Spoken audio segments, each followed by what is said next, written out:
So good to see all of you here in the room, and welcome everyone on Zoom. And Emmanuel, could we put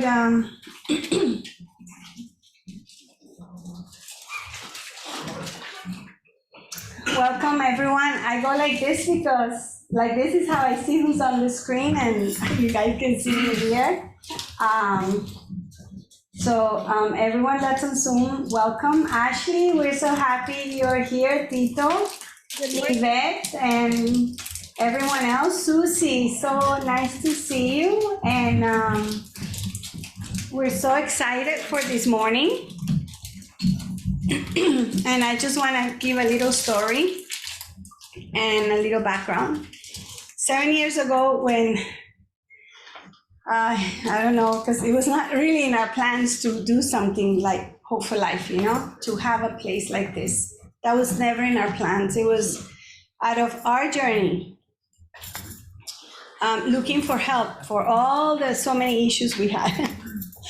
And the more we were looking, the more we discovered there was more. It's one of those things like, you know, like you open up and you think, oh, we got it, we got to it. And then all of a sudden, something else opens up and it's like, oh no, there's more. And you're like, oops, how much more?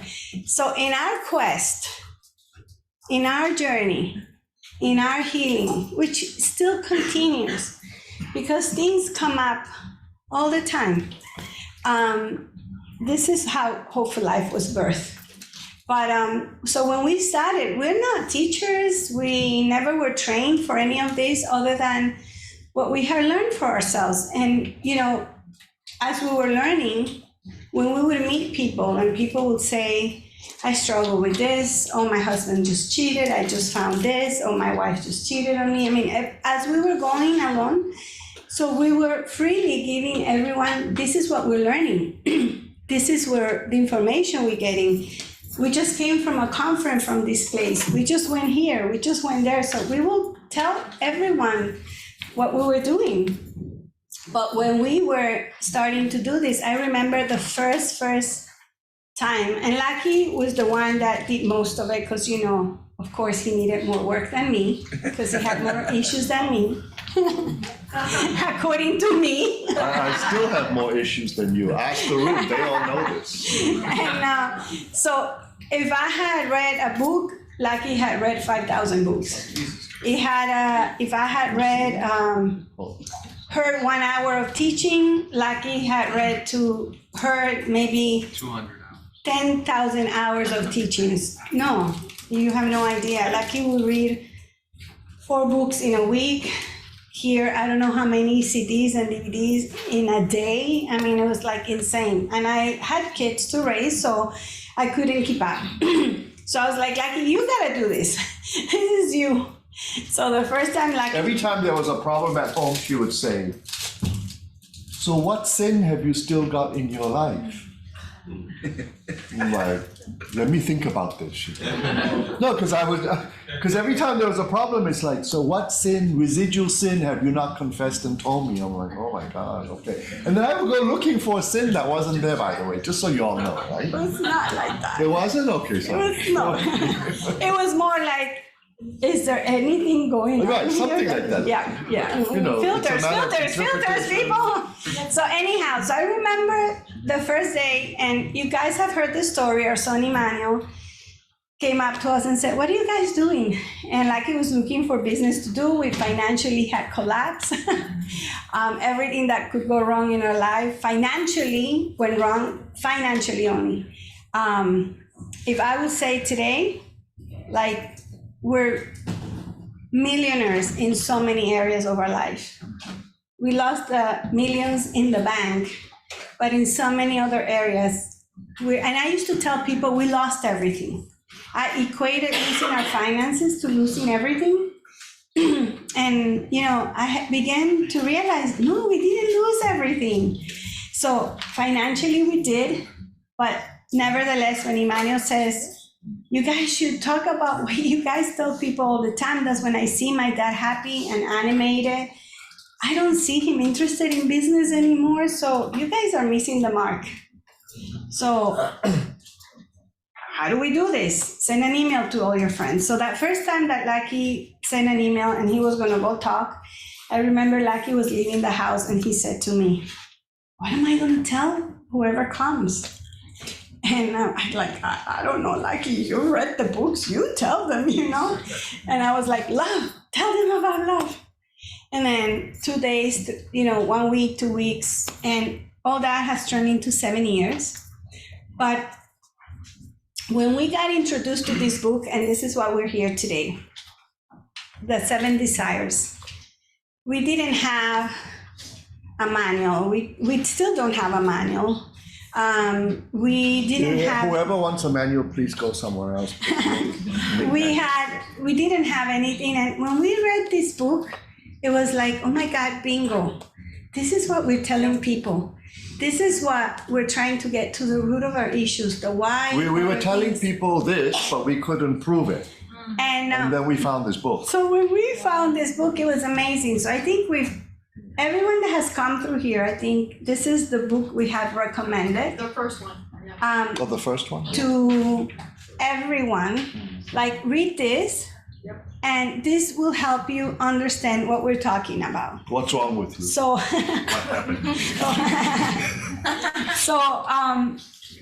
so it's been our longings and our desire to have, invite Mark and Debbie to come.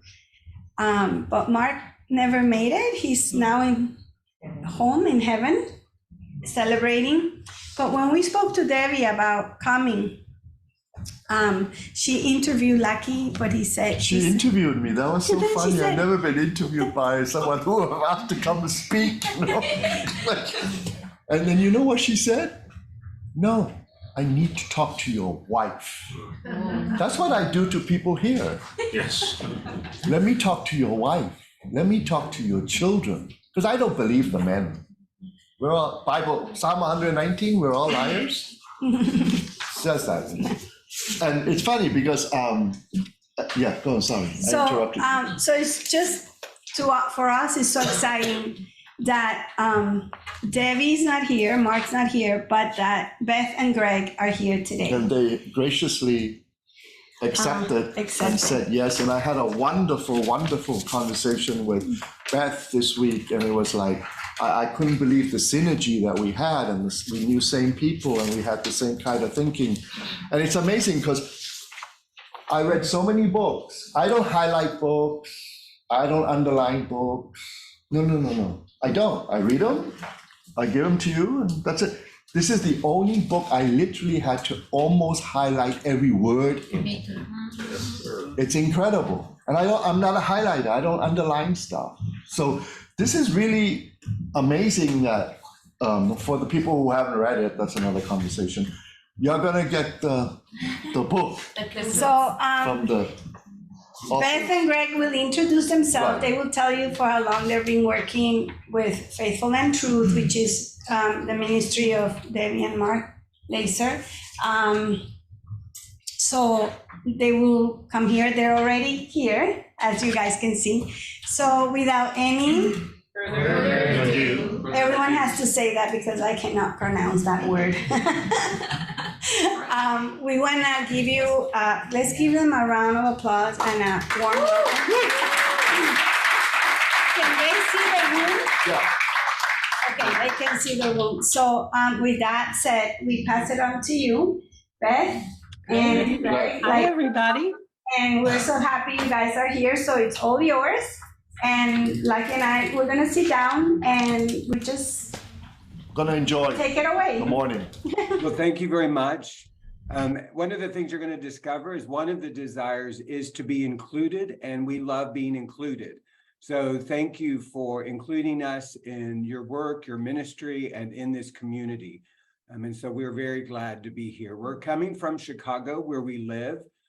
Just to let you know, we have a rescue dog named Lucy, and sometimes she cooperates and sometimes she doesn't. And so we'll just see how she does. She's in the room with us today. Well, like was just said, we are on staff with Faithful and True. And we have been for about 13 years. We are the workshop directors there. Greg leads the men's workshops. I lead the women's, and then together we lead the couples workshops. And Faithful and True is a counseling center that specializes in coming alongside those that are struggling with sexual compulsivity and how that crashes into lives and creates chaos.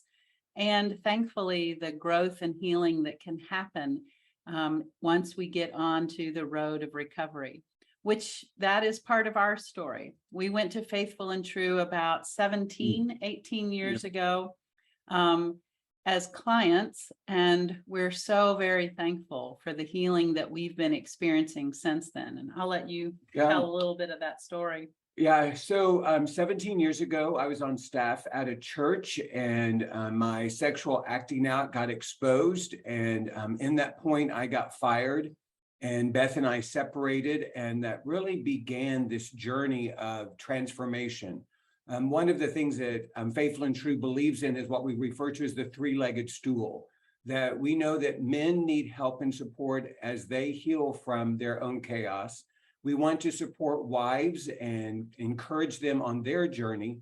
And then also we want to work with couples. And in fact, the book, The 7 Desires that we're going to be talking about, is the resource that we use for couples at the couples workshop.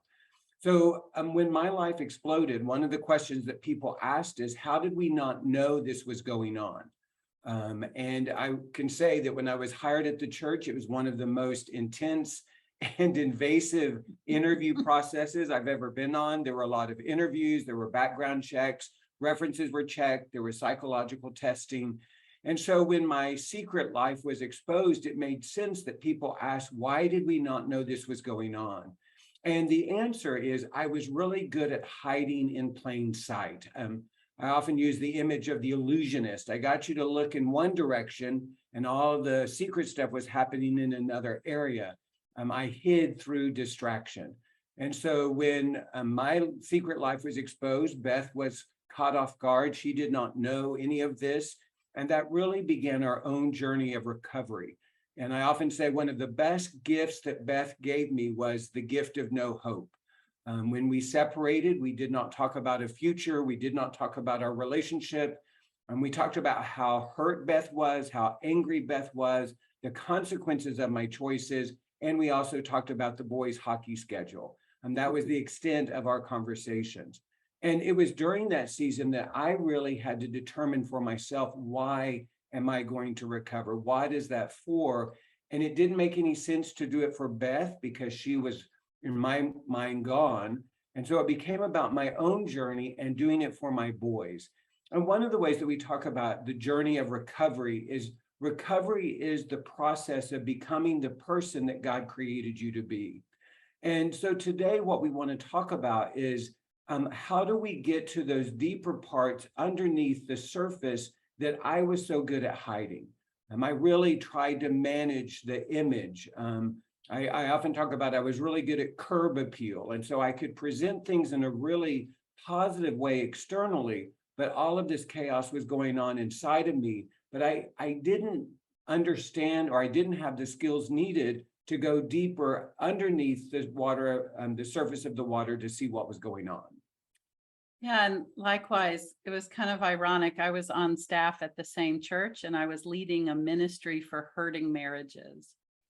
And one of the things that I had often done was stood in front of this large group of participants and said, no matter what your spouse has done, you will have your work to do. And so there I was having to decide whether or not I was going to take my own advice, basically. And I am so thankful that I had some good people around me, and good help matters. And I had good people around me to invite me into doing my own work. Because like Greg said, we didn't know whether or not we were going to be able to survive that chaos. And I knew I wanted to be well no matter what. And so I had my own work to do. And that doesn't at all mean that I was responsible for Greg's choices. And I was responsible for my own health. And so that really started us on a journey that we're still very much working on and a part of, and thankful that we are experiencing help. Yeah.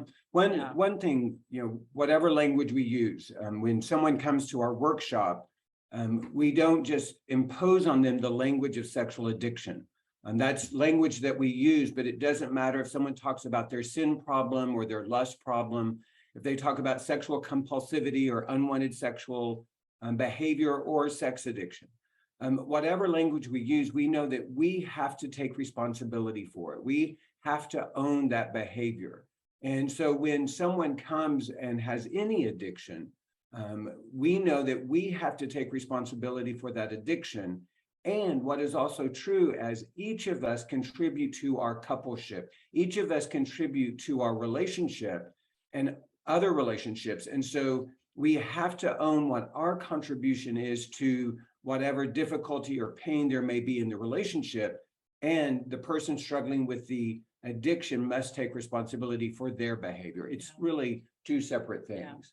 Yeah. And one of the things that I just want to mention is at Faithful and True, we tend to work with men who struggle with sexual addiction, just because we work out of a model of all of those of us on staff, or most of us on staff, have experienced this personally. What's also true is that women can struggle with this. And we tend to find that happening more and more. And so I think it's important to name that, so that it doesn't, if there is a woman struggling that we know of, they don't feel even more singled out or like there's especially something wrong with them. This really is true for any of us across the board. It's medicators, and we all have our medicators of ways that we choose not to be present and kind of medicate or numb our pain. And that's part of the work, is figuring out how each of us does that. And one thing, the book 7 Desires, for those of you that haven't read it, it's not specifically about addiction or compulsivity. It really is just a great tool that is applicable to all relationships. We operate in the context of our marriage, but it's not just for that. We want to use these principles in the way that we parent, in our relationship with siblings and friends and coworkers. So these principles that we're going to be talking about are not just for something that we use in our marriage, and they are good for all relationships. So it helps us to know the significance of being healthy and intentional in whatever relationship that we may be in. You ready? Yeah. Okay. Let's dive in. Yeah. Okay, so you can see there that the title of the book is The 7 Desires. And so I just want to take a moment and talk about this idea of desires. One of the questions that we get a lot is, what is the difference between a need and a desire? Because some of the ones we're going to be talking about could either be a need or could it be a desire. And so in a very simple way, the way that I distinguish is a need is something that is necessary to sustain life. So I need food, I need shelter, I need air, I need water. Those are the things I need in order to sustain my life. A desire is something that helps me have a full, meaningful, and abundant life. And so there are certain desires that I have. Those are the things that enhance my life. Those are the things that make my life more meaningful and significant.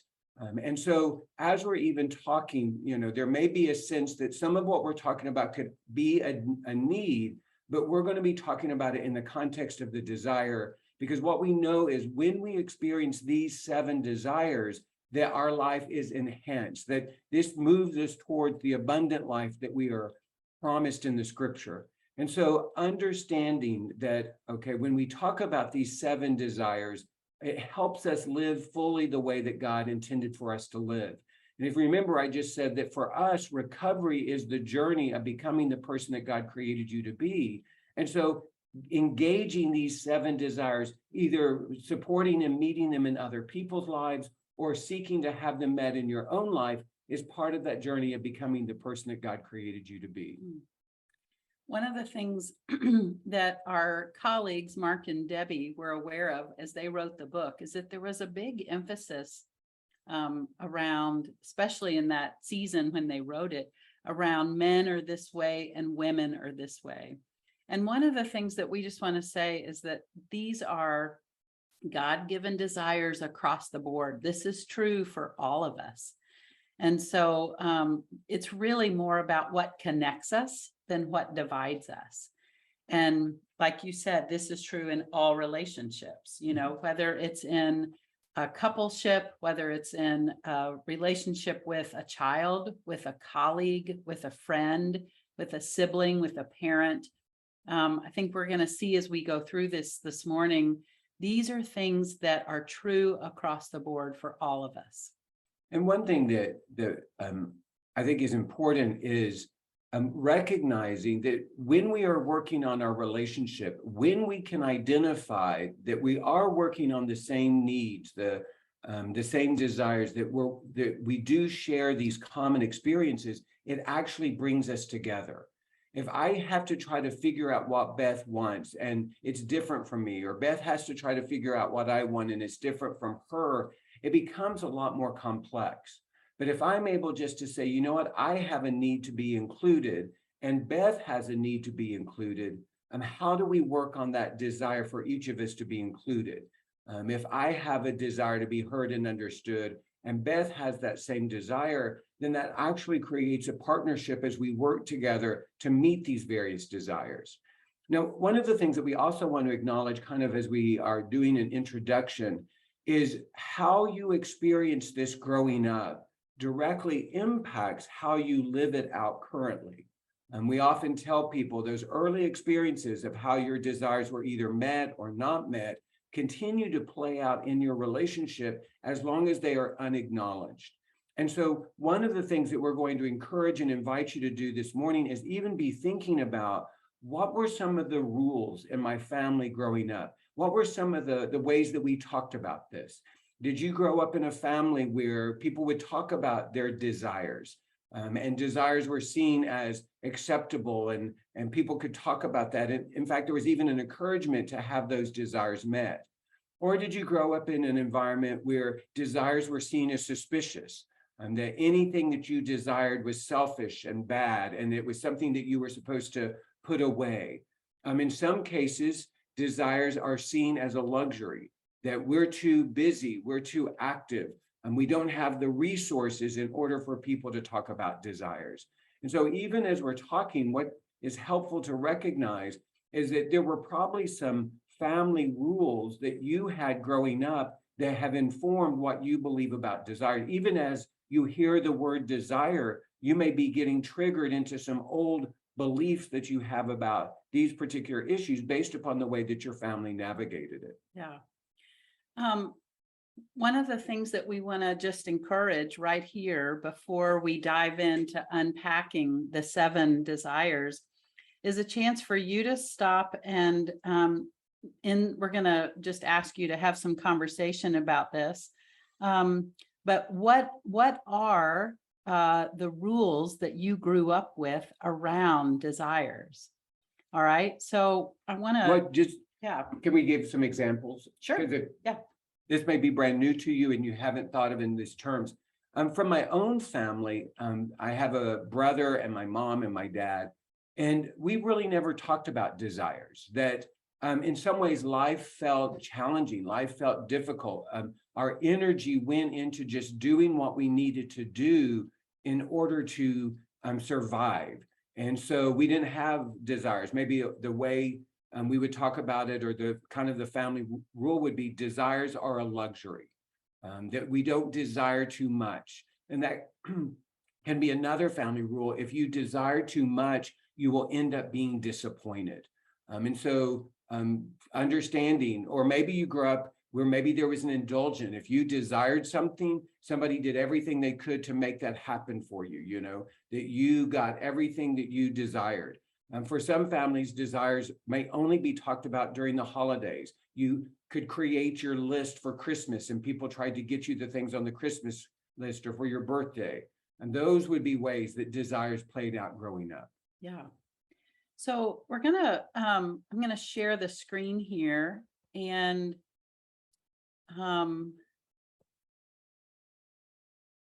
show one of these questions, okay?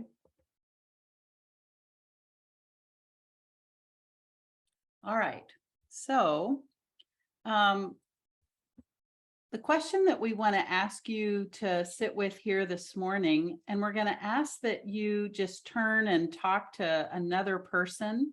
And for those of you on Zoom, we're going to put you with a partner. What was the culture in your family growing up around desires? Like Greg just said, were they encouraged? Were they welcomed? Never discussed? Was it shut down? Was it seen as sinful? Was it just ignored? Was it indulged or something that no one paid attention to? I think it's wise for us to pause right here at the very beginning and consider what was this like in my family growing up? You may even be thinking, we didn't even use this word growing up. This wasn't even a thing growing up. And so we're just going to take a couple of minutes here. And so I am going to put you guys into some breakout rooms as well for those of you that are on Zoom. Okay. So we just encourage those that are there in person to turn to someone near you and just have a conversation about how your family did desires growing up.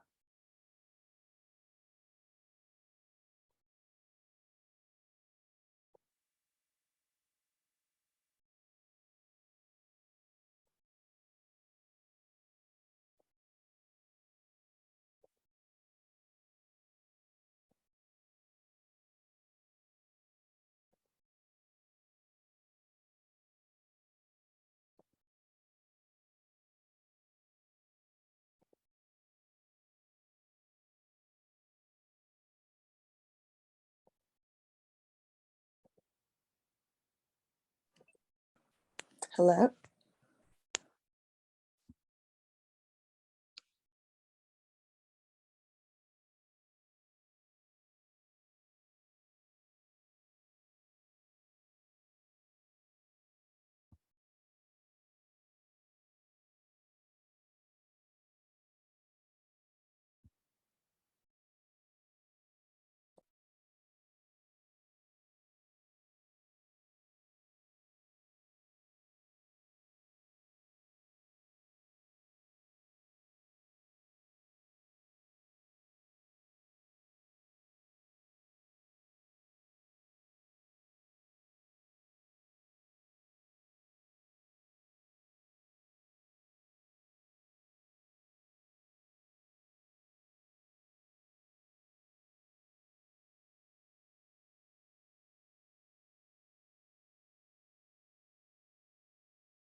All right, everybody, we're going to draw you back. He's still muted.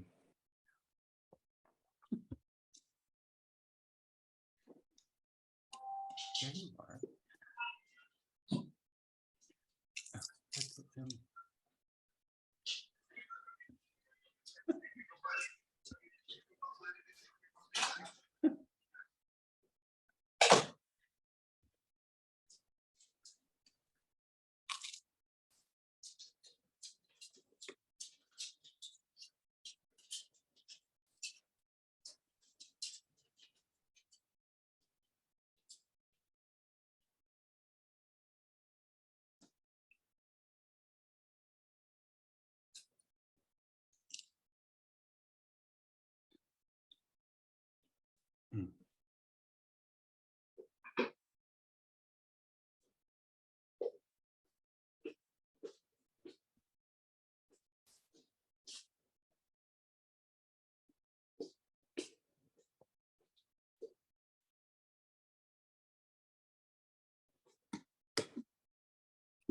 Okay.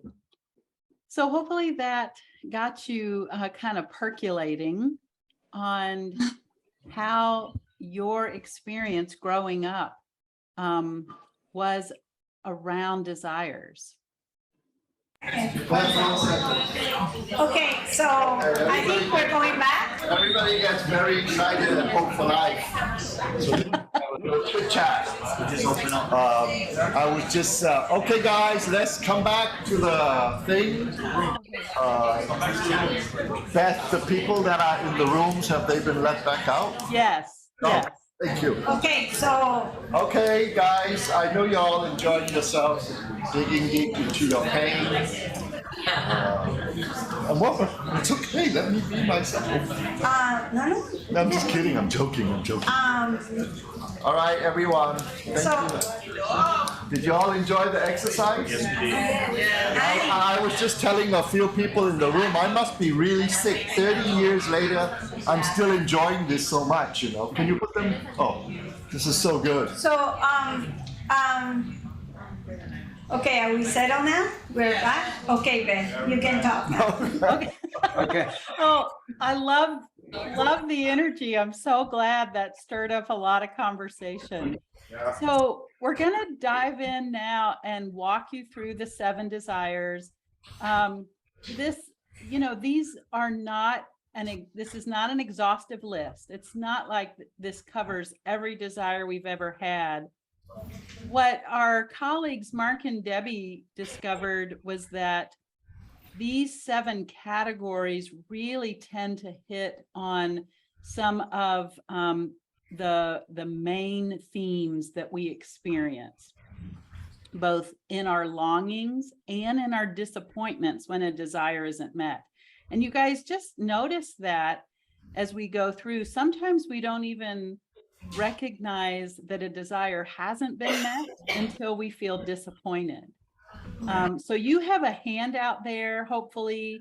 If you want to take notes, we invite you to do that. So Greg's going to kick us off with the first one, being heard and understood. So we all do have the handouts. Does everyone have a handout? Yes. Raise your hand if you don't have it. Okay. So go ahead, sorry. One thing I would also say is, as Mark and Deb would talk about the development of these 7 desires, it really came out of the work that they did with individuals and couples. And the more they worked with them, these are the 7 themes or desires that really seem to be surfacing the most, that when they were missing in a relationship, it's what created the most hurt and the most chaos. So you can see there, the first one is being heard and understood. And this is also defined as being seen and known. One of the things that's true for all of us is that we simply have this part of us where we need to be heard and understood, or we desire to be heard and understood, and it is the desire to be known. In fact, I would say that this is part of who God has created us to be. The way that I define intimacy is when I'm known, I'm safe, and I'm connected. And I think that we see in Genesis where the one thing that God declared was not good about creation was that for people to be alone. And so God redesigned creation in a way that we are to be in community with other people. And in order for there to be community, we must be heard and understood.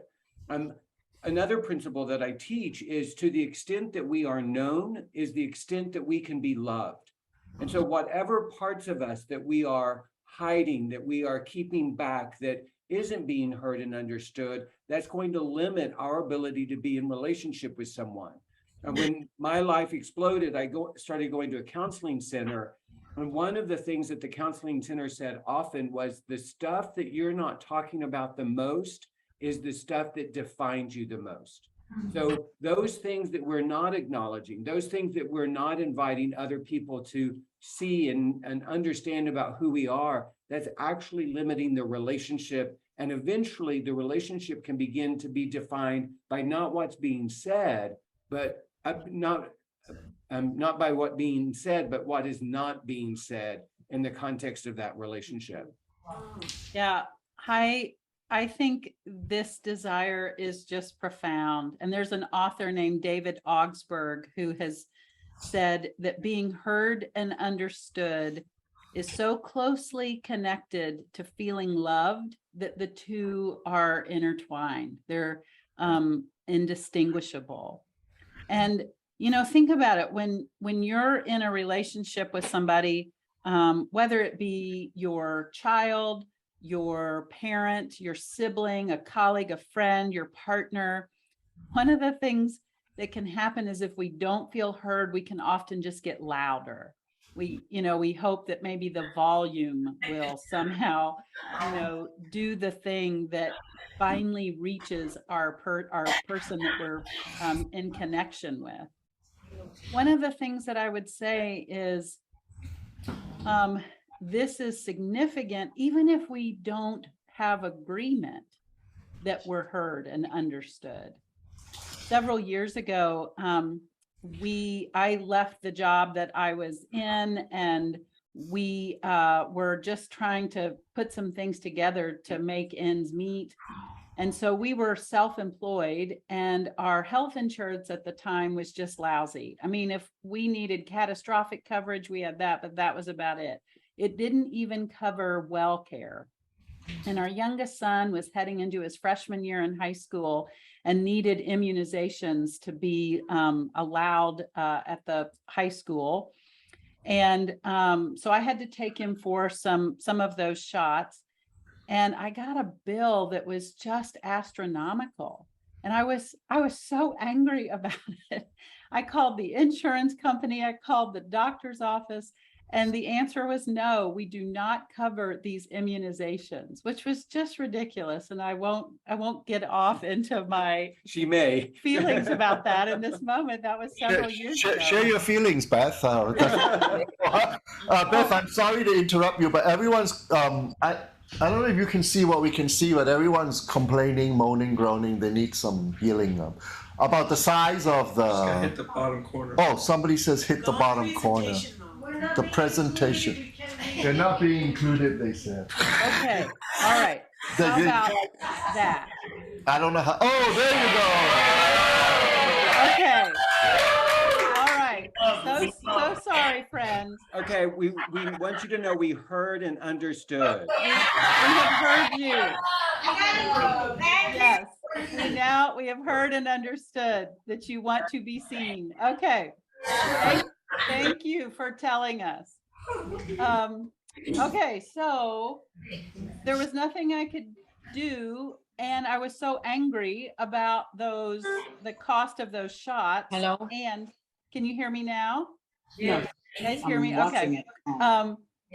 So I finally just said to the administrative person at the doctor's office, listen, can you just understand that this is ridiculous that I have to pay this much money? I said, that's all I need. Can you just hear and understand me that this is insane? And she paused and said, yes, that's nuts that your insurance doesn't cover this. And that's ridiculous that you should have to pay this. And then I said, okay, that's what I needed. Here's my credit card number. I really just needed to be heard and understood. So One thing also is you'll see that there are two words, the heard and understood part. And so many times someone speaks and we hear what it is that they are saying, but the understanding part is really important, that we know that the person, kind of another way to say it, gets it. And what's true is we can never fully understand somebody else's circumstances. But what's true is if I can connect to another person through my own experiences, then that's where we can begin to understand. And where I think this is especially true is in our emotional world. Early in our experience, Beth would often say, Greg, you will never know how much you've hurt me. And the reality is I can never know Beth's hurt. I cannot know somebody else's pain. But as I did my own work of recovery, what happened was I began to know my pain. And so therefore, as I got connected to my pain, I could be with Beth in her pain. As I got more present with my grief, then I could be with Beth in her grief. And empathy is not the ability to feel somebody else's feelings. Empathy is the ability to feel my feelings and be with someone else in their feelings. And so for a lot of people, they feel heard, but they don't feel fully understood. And that may be some of the additional work that we need to do. And my guess is, in that example that Beth told, what may have happened for that administrator is she heard the dollar amount. She knows how much money that is. She could understand the frustration. She probably has insurance. She probably has times that it didn't pay for something she thought it should. So she could not project her story on Beth, but she could be in her story and then from that space join Beth. yeah. Okay, the second desire is being affirmed. And it's interesting about this desire because one of the things that I think we downplay is the God-given need for other people to say, way to go. It's connected to the first desire because people see us and they say, good job. I love what you bring to the team. Way to go. We say to our partner, like, way to go for how you handled that thing with our child. It's another way that we're seen and known when our gifts and our just our wiring show up in a way that benefit the world.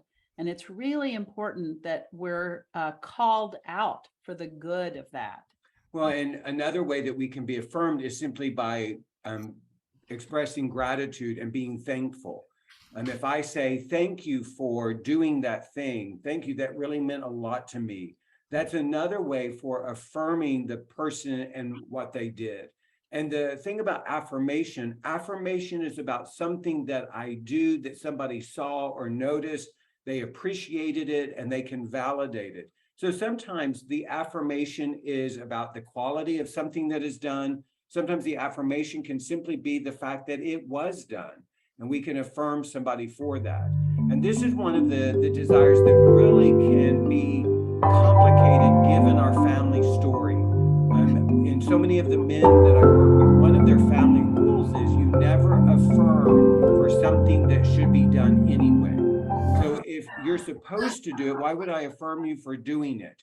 Or for some families, the idea is we do everything with excellence. So therefore, even when you do it in excellent, it's not affirmed. So the only time you hear any acknowledgement is if it's not excellent, and then it's some sort of criticism or negative comment. But it's good that within a family, there is just a language of affirmation where someone can see, wow, you did a great job, or you worked really hard. Now, what's also true is sometimes affirmation is insincere, and if it is insincere, it is not meaningful.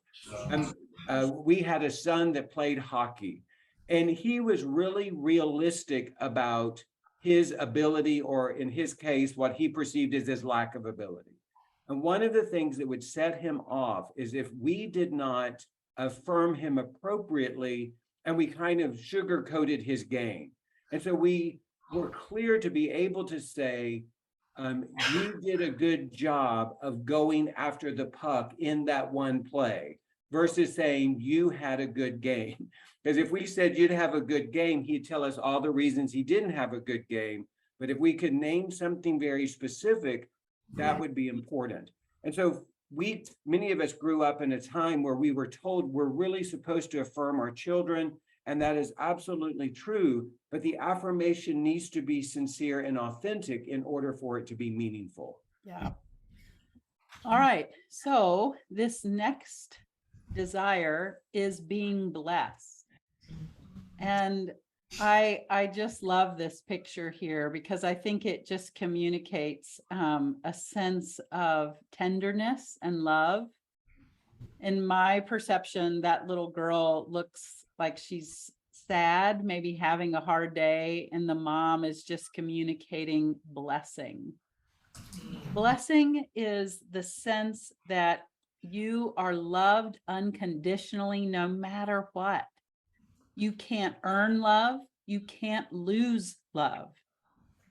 And I'll tell you, I think it's a precious few of us that grew up knowing this. If you grew up knowing that, I am so grateful for you. And I absolutely mean that. I think even the best of parents unintentionally at times communicate a lack of blessing when their shame gets triggered and, messages get communicated to children about disappointment and so forth. But blessing is overall, I see you, you are loved, period. And part of it is, and it's the no matter what, you are loved no matter what. There's nothing you can do that changes your status in my life. One of the great images of blessing from the scripture is the story, it's typically called the parable of the prodigal son. But I actually think a better title is the parable of the loving parent who had two lost sons. And if you're familiar with that story, there was the younger son who went to his father and asked for his inheritance. And then he got the inheritance. He goes off to the far country. He squanders it. He wastes it. And then one day he's working with the pigs. He comes to his senses and he decides he's going to go back home and just beg to see if he could become his father's servant, because his perception was, I have lost my sonship. And what happened was when he returned, the father declared the sonship. He said, my son who is lost has been found. My son who is dead is alive. Go get a robe and put it on and put a ring on his finger. And let's kill the fatted calf. Let's celebrate because my son has returned. Well, in that case, there was nothing that the son could do to lose his sonship. That is unconditional love and blessing. Now, it doesn't mean that there aren't consequences. It doesn't mean that there can't be disruption in a relationship. It simply means that my love for you and your status in my life doesn't change. What's also true and complex is sometimes we can love someone, we can bless someone, and yet because of the choices that they're making, we actually in a loving way create distance from them. Blessing is this idea that you are loved no matter what. And I may also, because of your choices, create some distance, but it doesn't change my love for you. We could take time with all of these to talk about how they relate to our relationship with God. One of the things that I think is significant about this desire is that to me, this describes what it is like to be in relationship with God. We are blessed. We are beloved. And that isn't something that we have to earn. It isn't something that we're going to lose. It's something that we have to say yes to. It already is. And again, I didn't grow up understanding that. It was a more transactional kind of connection with God.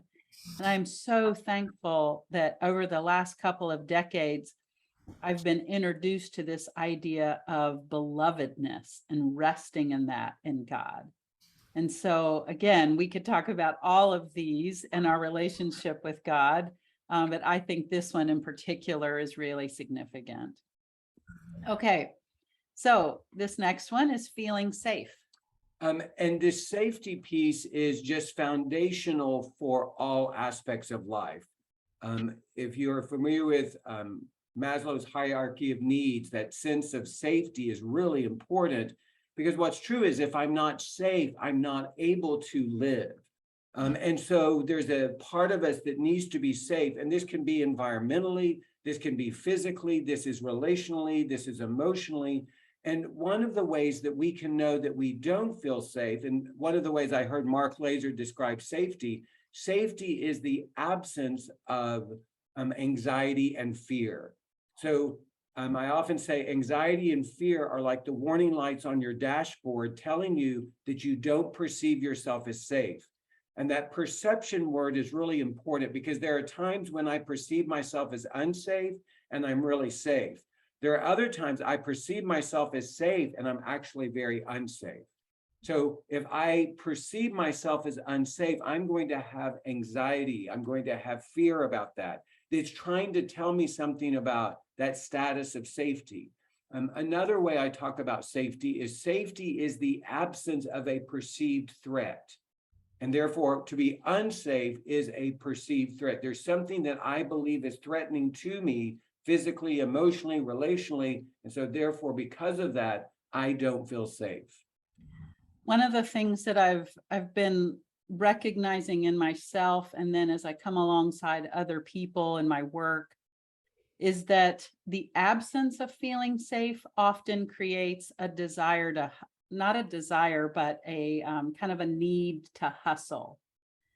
And I want to encourage you this morning to consider, how do you hustle? Do you hustle to be affirmed, to please people, to achieve, to be considered strong? We all have these ways that we start hustling.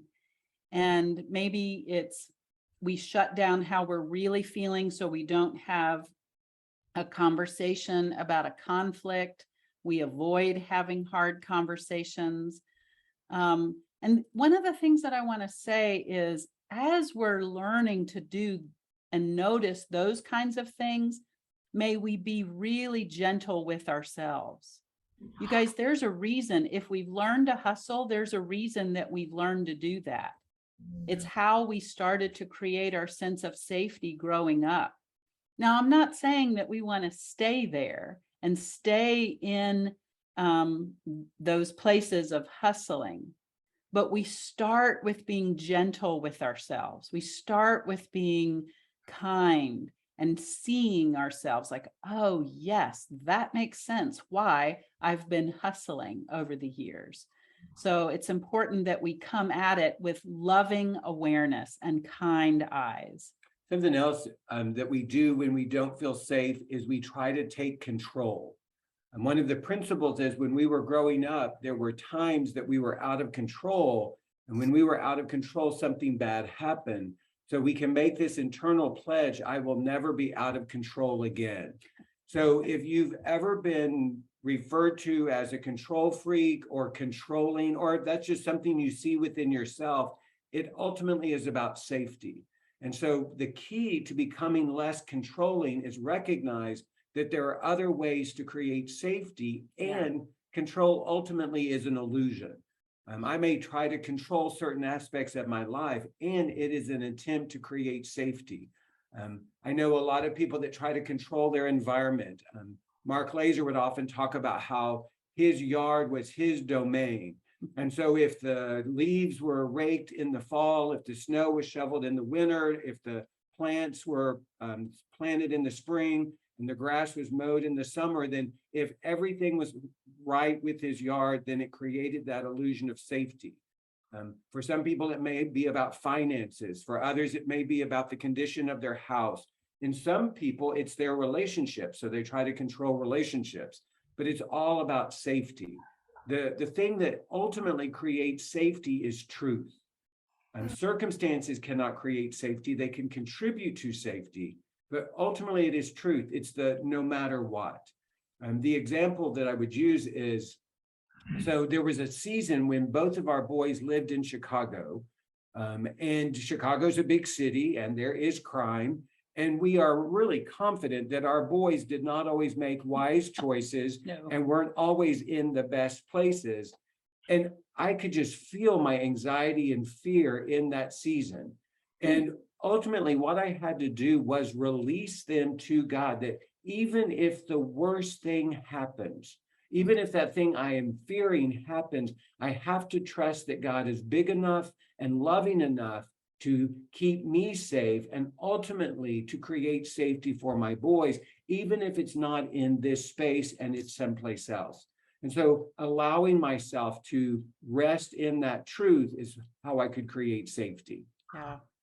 I love this picture here because it is the image of a child resting, and that really is what safety looks like. All right, this next one is healthy touch. And we are designed as bodied people. And I think it's significant that Jesus came in a body to help us love our own, honestly. And I want to just acknowledge that our bodies have oftentimes experienced unhealthy touch. And so this desire can easily get convoluted. But what's true is that we are created with a need for healthy touch. And that is true in parent-child relationships, in friendships, with hugs, in, a slap on the back. I mean, kind of an attaboy, attagirl. I mean, this is just part of how we are wired. In marriages, we're created for healthy sexual touch. And again, that can get convoluted. But it's also true that that's part of how we were wired. And so we just want to name that this is our longing here. And it's part of our design.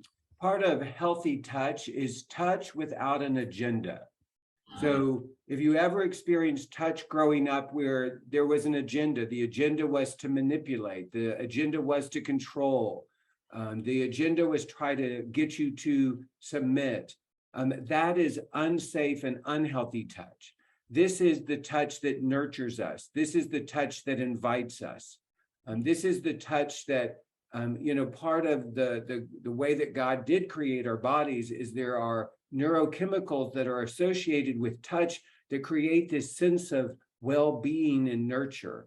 And so when we are touched, especially as children, in safe ways where there's not this additional agenda, it really has the capacity to nurture our souls. So how you experience touch growing up is a good indication of how you experience and express touch now. If touch was used to control you when you were growing up, there's going to be that temptation to try to use touch now to control others. If touch was used in selfish ways, someone imposed their touch on you in selfish ways, then that may be showing up in how you reach out and touch others. If there was a lot of fear for you with touch growing up, it makes sense as an adult. Touch feels fearful because of that agenda that you might have experienced growing up.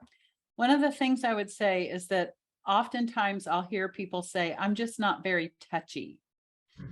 And it's I think it comes out of more of what Greg just said, that there could be some real chaos around touch. And I think it's important to acknowledge, and even this morning begin to consider, have I discounted my God-given desire for touch because of some of my pain that I've experienced around it? Wow. Rather than just to declare, I'm not very touchy. That doesn't mean much to me. Think about it. That's like saying, I don't really need to be heard. I don't really need, to be blessed. That's not my thing. When actually, this is how we are designed. Okay, the next one, being chosen. And in fact, the next two, being chosen and being included, sometimes are easier to talk about together. Chosen is the idea of you being picked, that you are pursued, that you are desired, that somebody sees you and picks you to be on their team. And so there's this power that we want to know that there is someone out there. It's the desire for a best friend when we are growing up. It's the desire that when they're picking the teams for sports, that we get picked, that we get chosen. Because part of it is someone sees me, sees who I am, and wants me to be a part of what is going on.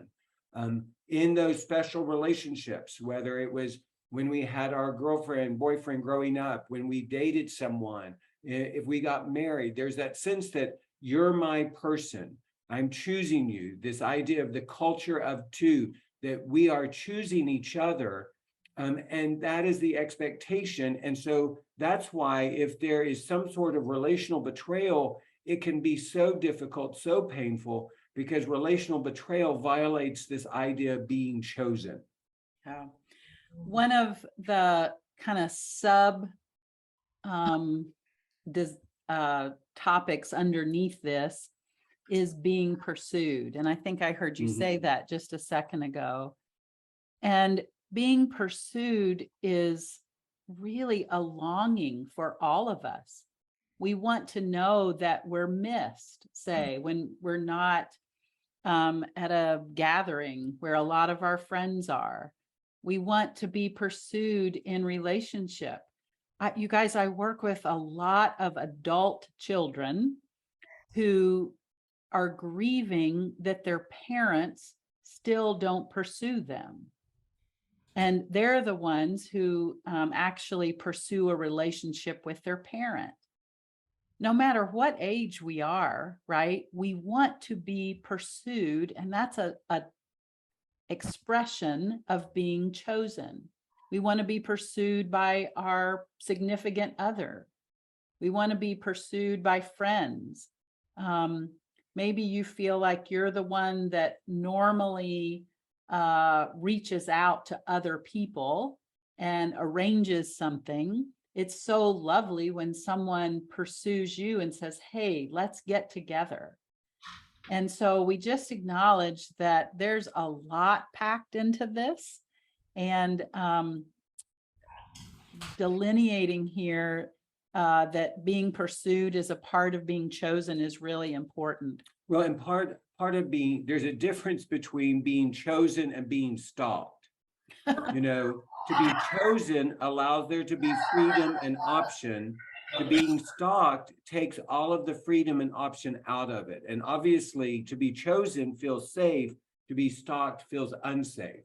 So part of what's true is I can pursue someone and I give them the freedom and the option to engage me or not engage me. And so that allows that to be safe. All right, we're going to do one more before the break. And this is desire 7, being included. So like I said, these two are similar, but they are different. So being chosen is someone picks you. Being included means there's always a place at the table for you.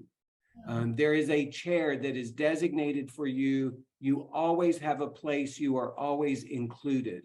And that's really important. If we think back to elementary school and junior high, going into the cafeteria and not knowing where we sit, one of the most comfortable things was when there was a table of friends and there was always a chair at that table for you that actually creates and meets this need of being included. We include people by inviting them into our lives. Just like there can be a literal chair at a table, there's a chair in our life that is designated for that person, and we're going to include them. And that's why it's important that we're able to share what's going on in our life, how we're feeling, what we're experiencing, the exciting things that are going on in our life. There are people in our life that we want to include them in our lives. So it's inviting them to be a part of what's going on. Yeah, I was teaching at a conference this past week, and I was getting ready to head into the dining hall on my first meal there. And I had that awareness of feeling like a junior high girl, like, where am I going to sit? And am I going to know anybody? And when I walked into the dining room, I only knew a few people, but one of them caught my eye and waved at me and said, hey, come sit over here. And I thought of this. I thought, it does not matter how old we are, we want to be included. So whether that is, hey, come sit with us, or in a relationship where our partner says, I want you to know what's going on with me. Or a friend says, hey, there's some stuff happening that I really want to share with you, and I want to include you in my process. I don't think we ever outgrow the longing, the God-given desire to be included. So I know it's time for the break, and so we're going to come back afterwards and do some more with this, but I'll turn it back to you, Lockie. Thank you. Is it just me, or was this amazing? Yeah. I've read the book. I've been doing this for so long, and I'm listening to you guys talk, and I'm like, oh my God, can you talk more? Can you elaborate more? I mean, to me, and I don't know, Beth and Greg, before we go to the break, it's not just our sexual problems that are created by these unmet 7 desires, right? Yeah. No, not at all. Okay, because I wanted to clear that, because a lot of people, when you talk to them, they don't have sexual problems. They have sexual problems, but they don't have sexual problems. Whenever we meet couples or individuals for the first time, they never have a sexual problem. I mean, they have eating problems, drinking problems, marijuana problems, I don't know, lying problems, anger problems, but nobody has a sexual problem. I do, Lucky, I do. Oh, you do, finally. That's good ownership, whoever just said that. So, so does Miguel. Oh, that's her husband. She's talking about husband. This is on two ends of the room. Oh, okay. Don't talk to your husband, please. No. So listen. This is amazing. I've been texting you guys. This is amazing for me. I don't know. This is amazing. I could listen to you two all day. I hope you'll come next year to Sketchton. Maybe you'll bring Debbie, but even if you don't, you both should come. Yes. No, I was gonna say, what was it? I forgot. Can you help me? I was gonna say something. I don't know what you forgot were what it gonna was. I need my memory pills. But I truly just settle for a little bit, and I think I think you just take a deep breath, because I think we're receiving a lot. A lot. Yes. And this is where, we try to tell you all the time, this is a journey. This is not, you read the book, you put it away in a shelf, you highlight most of the pages or the lines, and you're like, oh my God, this is exciting. This is constantly coming up.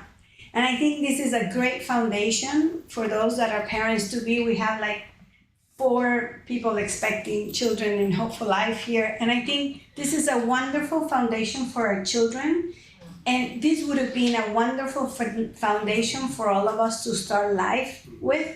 But that doesn't mean you get it as a child and you never desire it anymore. As you can hear it, I think until the day we give our last breath on this earth, we are gonna desire every single one of these desires all the time. This is going on all the time. So the more we become aware of what are our desires and what is it that, and be able to put them into word and express them, I think this is why it never gets old.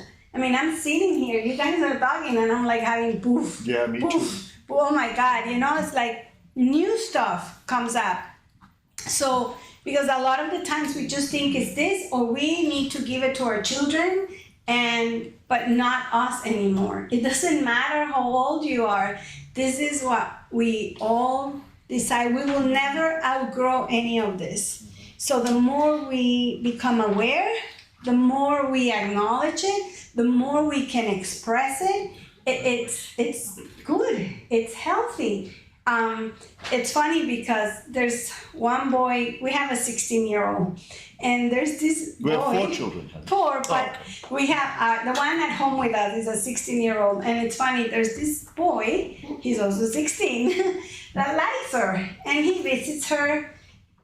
And for over a year, he comes and visits her. They go for ice cream, but he has never, ever, ever, ever told her, "I like you." He has never, ever, ever, ever told her, "Would you like to date me?" So there's a lot of confusion going on, but whenever they go, if they meet at a party or they're somewhere and another boy comes and talks to her, or he sees that somebody's talking to her, she comes and she says, "Oh, so-and-so is angry with me again. He's not talking. He stopped talking to me." And I'm like, "Why?" "No, because he got upset because the other day when we were at that party, he says these other boys were talking to me." And I find it hilarious because I'm like, "Has he ever told you he likes you or he wants to have something?" He says, "No, Mom, but every time I talk to somebody else." So he's in his head, and it's like, I tell her, I go, "You should talk to him and tell him, express what you feel. Talk about what you feel." And it's funny to see this going on. It's so important. I told her the other day, tell him that one of the things that parents are relieved when kids begin to speak is that they can say, "This hurts, and that we can begin to express. Tell him, express, talk. So as adults, many of us don't still know how to express. We still don't know how to say. And then we get angry with each other. I used to get very angry with Giovanna because she couldn't read my mind. So this is so important. So Isn't that amazing? I hope every fiber of your being is absorbing this, because this is foundational yesterday, this is foundational today, and this will continue to be foundational as we move forward. That's why Seven So- Desires has been one of the foundational. Yeah. You guys get the 7 desires, and maybe they'll tell us about more desires. So after the break, I don't know where they're going because I told them to do whatever they want, and I really meant they can do whatever they want. Hopefully they'll answer some of your questions. Maybe there'll be some. I mean, this is Yeah. amazing. So with that said, Gigi and Giorgio have something to say. Oh no, they're coming up. It was amazing to hear. I just want to say, with the word desire, a lot of people equated the word desire to a bad word, you know? That it means sexually, and it's wrong. And I think just that beginning, so even to desire anything, it's like wrong, it's not good. So it's just amazing to have that question, to have to ponder on that question and why, you know? So Gigi and Giorgio. Wow, guys, nice to meet you. Thank you for what you're doing. Wow. In my relationship, personal, with my wife, with my friends, thank you. Yeah? I was seated there and I was listening to you talk, and you talked about control equals safety. And all of a sudden I looked at my wife like, And I was like, truth equals safety. and then she looked at me.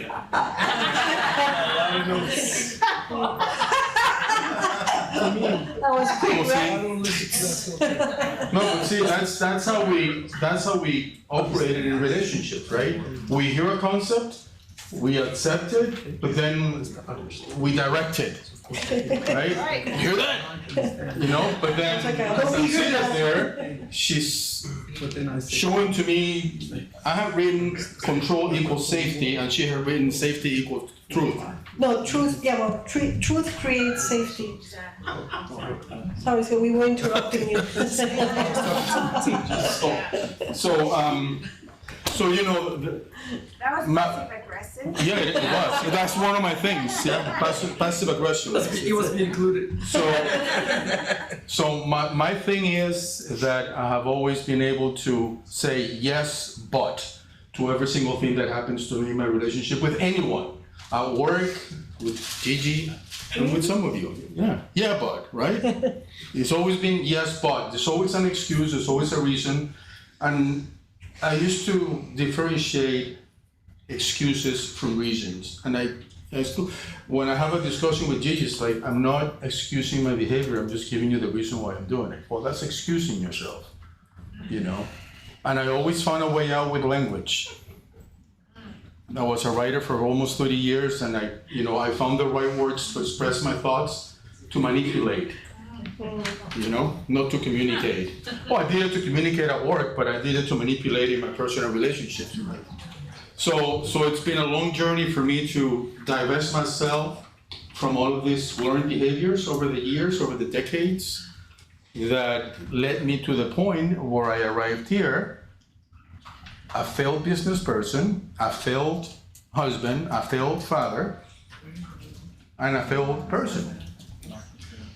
Right? So it takes a lot of Undoing. yeah, it takes a lot of shit happening to you to get to that point. Right? Thank you, Gigi. It takes a lot of it, a lot of trash happening to you day in and day out, and to begin to realize in my downward spiral, that there was nothing out there to blame except myself for the things that were happening to me. Yeah?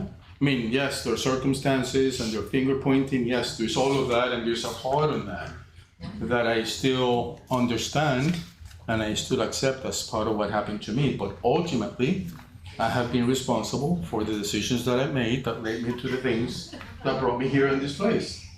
Can I say something? Yeah, of course.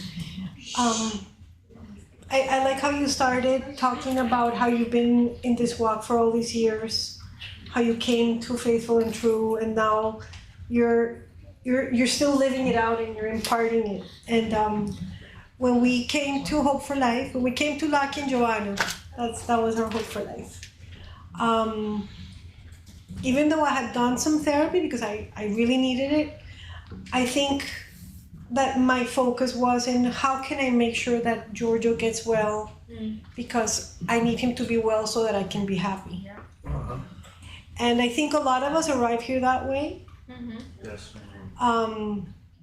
Sometimes I jump back into that train of thought, but today I'm being a little kinder, and I wanted to say this because I think it's important to be kind and gentle to ourselves. You said kind eyes and gentleness and kind eyes towards each other, towards ourselves first.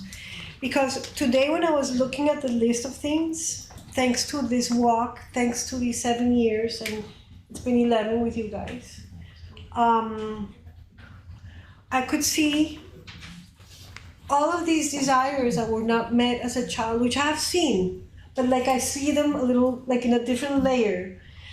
And today I'm gentler. I'm not blaming him. I'm like, oh, no wonder I have such a need for these things because they come from back then. But it's so simple. We know it. But today I can say, I'm not a moron, because sometimes I say this. I don't know if you say this to yourselves. What a moron. I'm still asking for the same thing. How many times do I have to ask for this? How many times am I going to be wanting this? Like my prayer is, God, I don't want to want. I don't want to want anymore. And that hasn't been the answer either. I still don't know the answer, but I just wanted to say that it takes a while for us to become nice to ourselves first. Anybody else here struggles with that? Thank you, because now I don't feel so lonely in that area. And in that exercise that we had, where we were talking about the desires, I was talking to my Ted back there, and I said to her, one of my things was that I didn't understand what desires were. When I was a kid, the concept of desires, what is that? I wanted a toy train, a train toy, whatever. I wanted a racetrack, remote control operated race cars. Well, maybe that's why you got. Desire. Maybe that's why you got the racetrack when I was pregnant. That's another story. It's not good. I spent my last pennies on a racetrack. Terrible. So anyways, Talking about pennies. yeah.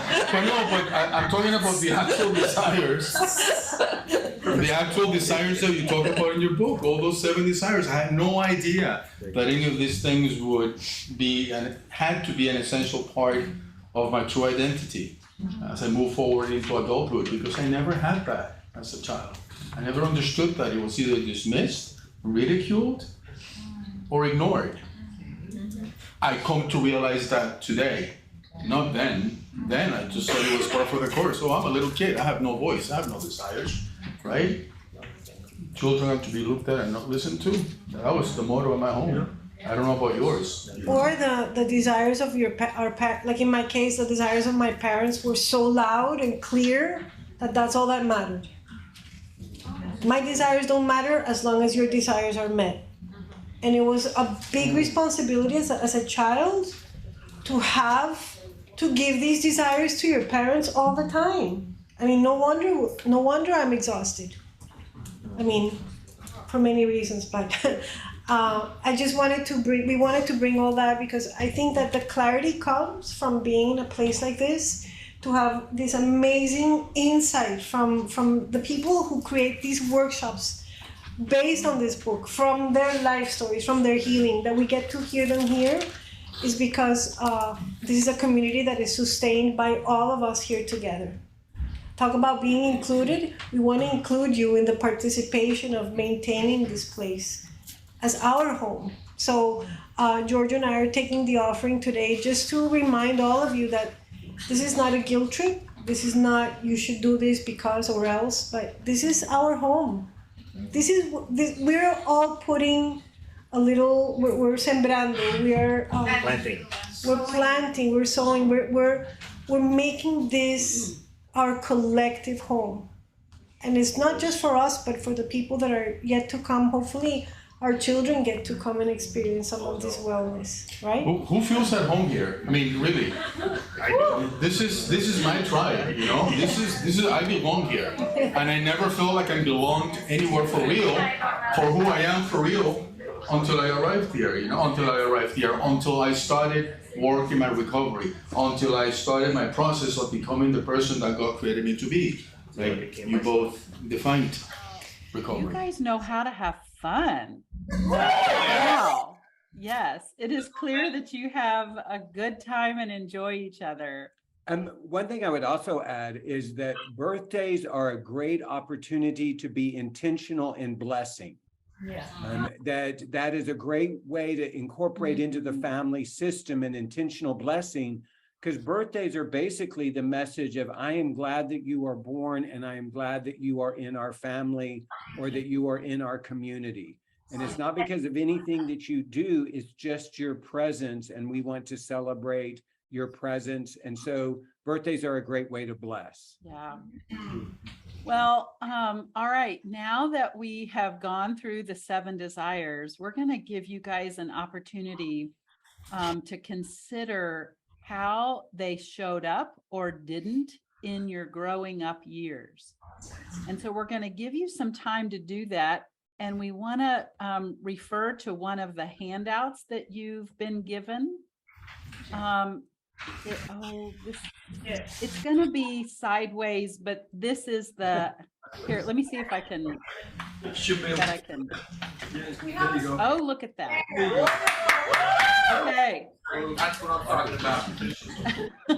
So what we want you to think of, and many of you have already kind of alluded to this, is how you experienced or didn't experience the 7 desires growing up influences how you do relationships now.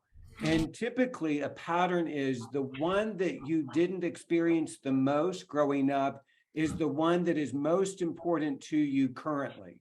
And so in order to allow you to think about more specifically, you'll see that we've identified dad, mom, siblings. We also want to acknowledge that there could be stepdads, stepmoms, however you define sibling. It could be biological, non-biological, and then just other significant people. And then with each of the 7 desires, we want you to think of it in terms of plus. Plus means that I was aware that this desire was being met. 0 or 0 would indicate it was neutral. It wasn't met or it wasn't met, it was absent. And a negative would indicate that you received like the anti-blessing or the anti-affirmation. So for instance, you have affirmation, I received affirmation. 0, it was absent. But if you received criticism, that's the negative affirmation. Judgment is like the absence of blessing. So you might have also experienced rejection, which would be the opposite of inclusion. And so identifying what was positive, what was absent, and what was negative. And just in each of those columns that you're able to do that for all 7 of the desires. So what we're going to do is give you a few minutes to work on that by yourself and whatever is meaningful for you. If you like writing in a journal, if you like just putting some notes on this page. So we're going to give you some time to reflect specifically about what it was like for you around the 7 desires when you were growing up. And then in a moment, we're going to provide an opportunity for you to connect with someone else around this. So just take a moment and begin filling out this page. What was positive, what was absent, and then what was negative. In case you're wondering, we're going to take about 10 minutes or so for you guys to have time to fill this out. And it may not be complete, and that's fine. But we want to give you time to at least make a good dent in it.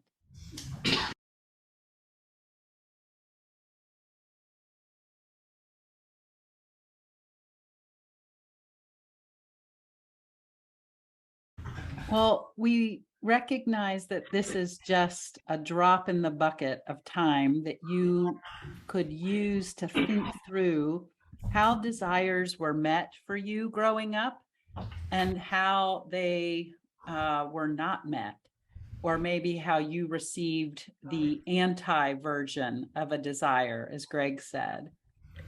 We're firm believers that to really engage this kind of thing, we need to talk about it. And so we're going to go back into some small groups, and we're going to give you some questions that maybe can help you with this. All right, so let's see. Where did that go?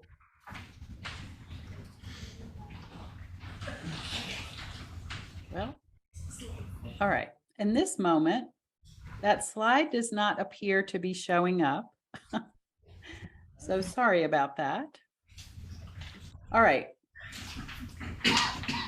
Here are the questions. We'll let you know them. So basically, we want to ask you, as you looked at this list, what stood out to you? As you look through this, what surprised you? And as you completed this list, the other thing that we want to ask you is what landed in a place of a new awareness. Okay, so what stood out? What surprised you? What was a new awareness? And we just really want to acknowledge that as you talk about this morning, that you do so with a lot of loving, kind awareness, that you are gentle about this. We recognize this may have stirred up a lot of painful things. And one of the things that I've actually learned from your speaker for next week is he talks about how when we do this work of looking at what we've had in life that happened to us that was painful, or what we didn't get that we needed, is that we can in fact heal with an empathetic witness.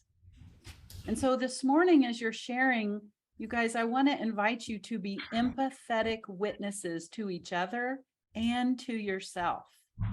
All right.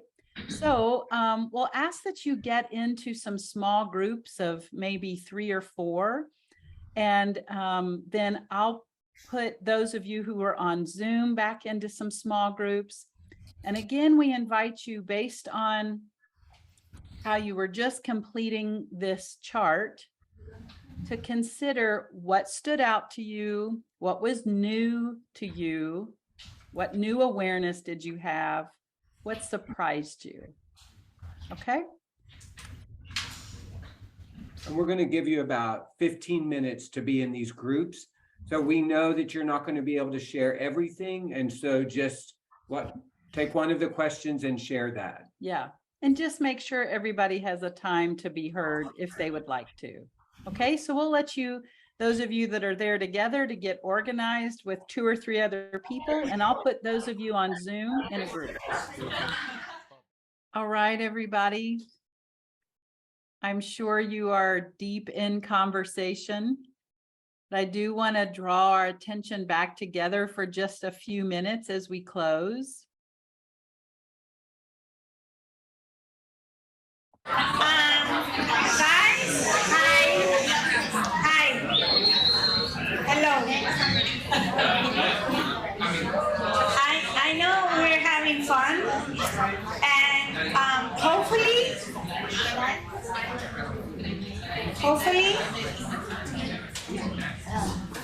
hello? Is everyone listening and paying attention? Hopefully, for support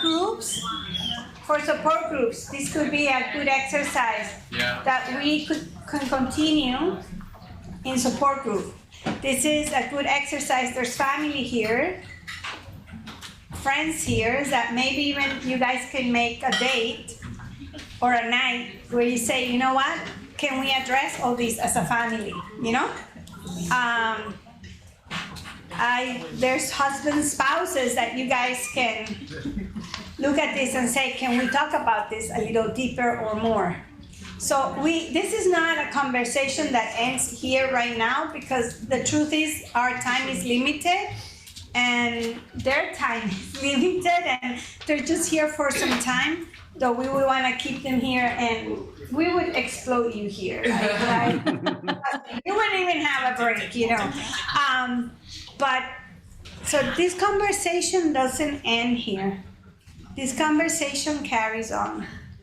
And even if you realize that, this needs to carry on, you can talk to us. You can say to someone, can we do a little more of this? Can you make me a time that I want to discuss this? Because I became aware of, I realized, all the questions that we're going through. And it's funny, this is why journaling and writing about things is so important, because much more comes out in journaling when you begin to write, when you take the time to think about it and acknowledge it and see it. Like, one of the things I'm surprised about when I look at this list, I'm very surprised, really, actually, is that today, as I was looking through the list, I realized that today, Lucky meets most of those needs for me.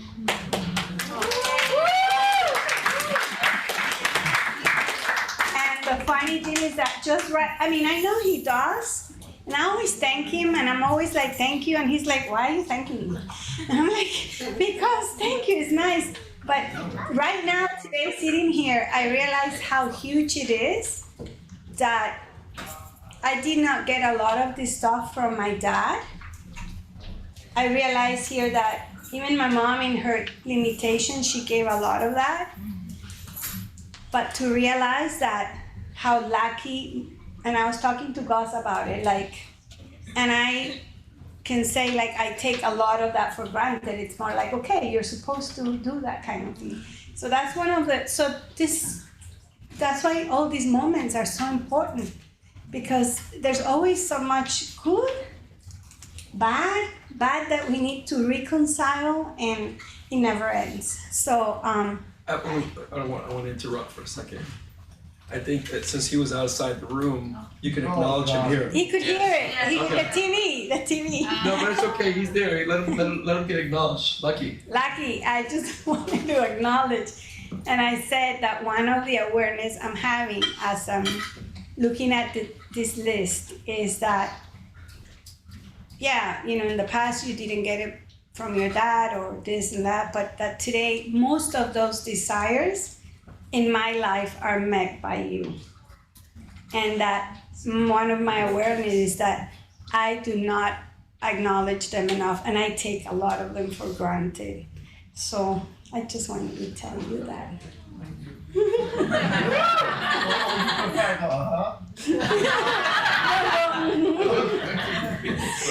So you got the room's attention now, Ben. Well, one thing that we would say is you've identified that there are people in our lives that can meet these desires, but what's also true is we're going to do it in limited and flawed ways. And one of the things that the scripture says is that ultimately it is God that will meet the desires of our heart. So in those spaces where we feel discouraged or disappointed, in the relationships that we have, we can also trust that God is enough to meet us in those spaces. One thing that we've done is we've given you another worksheet for you to take with you if you want to continue to consider this. And you can see that this is about core beliefs and how our desires either being met or not being met impact what we believe about ourselves. And just real quickly, and for those of you who have read the book, you know that there's a section in there where they talk about core beliefs. But a core belief is a belief that is so central to who we are, it shapes and forms our choices. And so it's important that we understand, what did we begin to believe about ourselves, about God, about others, given the experiences that we had when we were young? And then how do those core beliefs come out of these desires either being met or not met? So we just want to provide you with an opportunity for those who journal or those who are a part of a community, just to continue the conversation a little bit deeper as you go. I think in summary, the last thing that I would add is, as we're looking over what we did and did not get as children, I want to just say, it's not as if we're just out of luck that we didn't get those things. And one of the beautiful things that happens as we're becoming emotionally and spiritually mature adults is that we can give ourselves those things. We get to reparent ourselves. That's part of the gift of becoming emotionally well. And so just notice, you guys, when you're in, you're feeling triggered, you're in a disagreement with someone, you're not feeling seen at work, for example, pay attention to the desires that really feel like a ding, if you will. And there's often some history there, those desires that really weren't met early on. And then when we layer upon that an experience in our adult lives of that desire not feeling met, those two things kind of come together in a pretty profound sense of loss. So the more that we do that work and we become aware, oh yeah, I am really sensitive to being excluded, or I'm really sensitive to not feeling heard and seen because of my own story, it allows us to show up more authentically and own that. Now, that doesn't mean we let other people off the hook. We may need to have a conversation in a relationship if we continually don't feel seen and heard. But it also communicates that we're recognizing, oh yes, that's what this is. That's an important part of my story. And that's a tender place for me. We learn to be empathetic witnesses to ourselves in that way. we know we just have a couple of minutes, but if there are some questions, we'll be glad to answer those. Okay, let's bring the questions to the front. Yeah, to the front, please. Everyone, come to the front to ask the questions. Hello. One question. Yeah, one question. One question? Okay, I'll mix it into two. So my question was, well, one, I wanted to thank you because in your demonstrations of your pictures, I noticed the ethnic diversity and I felt seen, so thank you. And then my question is, you know, I saw this guy said that basically the problem is with people that they're looking to be understood. And so he no longer looks to be understood by people, but like he's confident in himself and like that's good enough. Is that a defense mechanism? You know, and it's not really true. And then my other question is my son, you know, he's 9, he just turned 9. And you know, we affirm him. I feel like I try and give my kids all these desires and it's like never enough, right? And I'm struggling to give them to myself too because I didn't get them. So, but he's still like seeking and he gets in trouble because he's trying to impress people. Like this kid said that he was poor and so he stole one of my pieces of jewelry to take it to school to show the kid. And then the kid said, oh, you know, you're not poor. And so is that normal? Is it age appropriate for him to continually seek approval from people? Or should I be worried? I'll start with the first question. Oh, okay. Oh, you want to start with the first No, one? we'll both do, so go. Okay. All right. So with your first question, what I would say is, yes, we may need to come to a place of knowing that not everyone is going to understand us. And in really important relationships, if we regularly don't feel understood, we may have to come to some sorrowful acceptance of that. What's also true, though, is to not name our need to want to be understood. If we're never doing that, chances are then more and more we're not going to be known.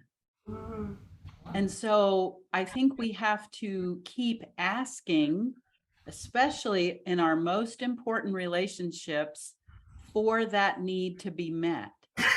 And we have to keep learning ways to seek and understand and know each other. Now, there may be some relationships where we're just not going to be understood, but hopefully that isn't going to be our most important relationships. We want to keep working towards that. I would also say one of the principles is that we are understandable, that when people see the fullness of the picture, when they are experiencing the fullness of the truth, I often say to the men with whom I work, given your story and your experiences, it makes perfect sense you made the choices that you did. Or given your experiences, it makes sense you're drawn to what you're drawn towards, because it does come out of our story. It is understandable. And so part of our work is to find safe people that we can share our story with, that we can let ourselves be known by.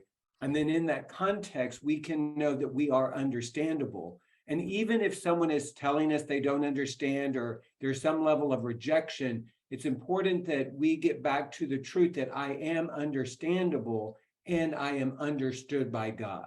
The other question about parenting is, I always say, whatever children are doing, it is typical. You know, a lot of times we try to figure out what is normal, what's not normal.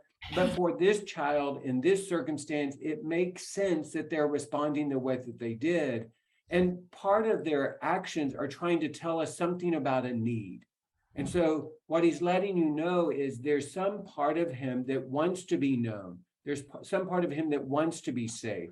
There's part of him that wants to be blessed. Because what may be true is by taking that jewelry to school, he was trying to get someone to affirm him, but ultimately what he needed was someone to bless him.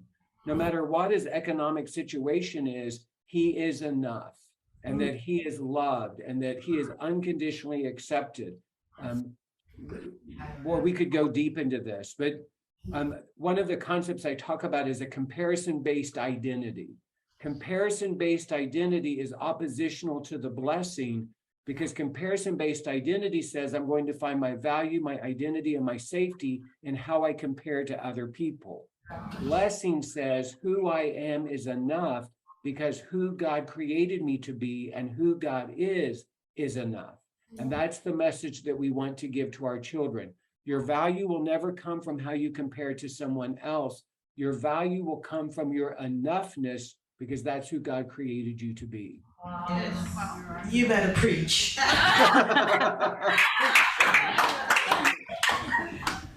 So one final thing that we would say. I think there's a couple more questions. Yeah. Okay, how do y'all do time? Like, are we done because the time is ended? You can be here for as long as you want. This crowd will stay for you. So you are the ones that have to say, okay, guys, enough. But Okay, we can take a few more questions. We Yeah. just want to honor y'all's time. Yeah. okay, no, It's the there's other way no around. time here. It's the other way around. Yes, Bibi. This is Bibi.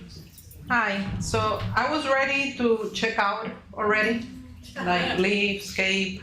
I honestly didn't pay much attention to the presentation at all, because I'm on that mode, in that season in my life where I feel I'm not gonna get the miracle in general, okay?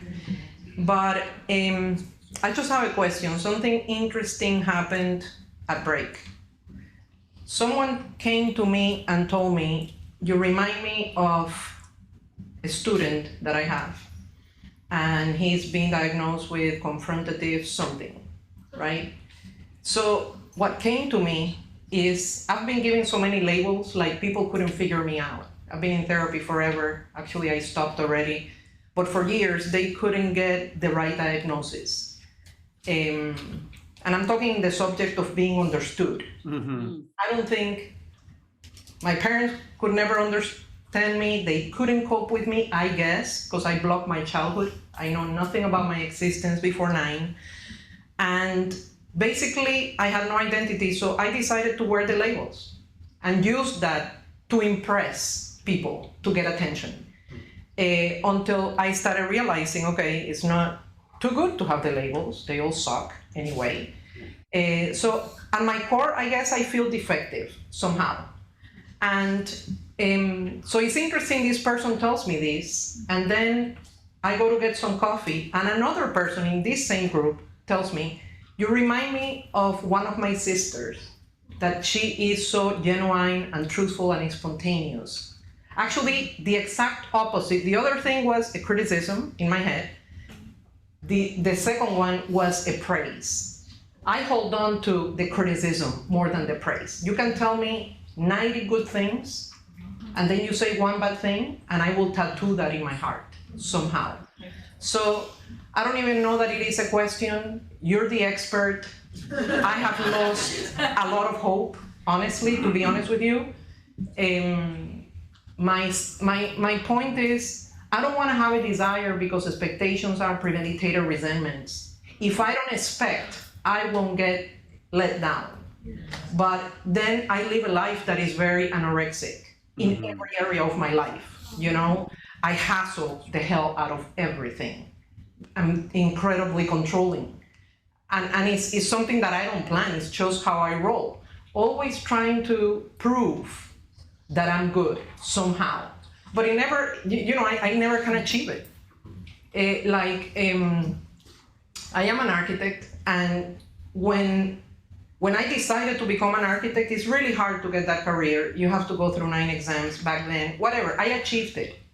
I still don't feel like an architect. I did it just to figure out if I'm good enough. I am an architect, I don't feel I'm good enough, still. So it's so internal, it's like I feel at my core, I guess, defective, and it's just One thing I would say is, and I think it's just a general truth, is that there is nothing outside of us that changes what we believe about us inside of us. Mhm. So as long as we're looking for some sort of external experience that's going to transform how we see ourselves, it's not going to work. That it's a healing that comes. And one of the ways we talk about shame, I would say that shame are the lies I believe about myself and the lies I believe about God. And our shame comes from our woundedness.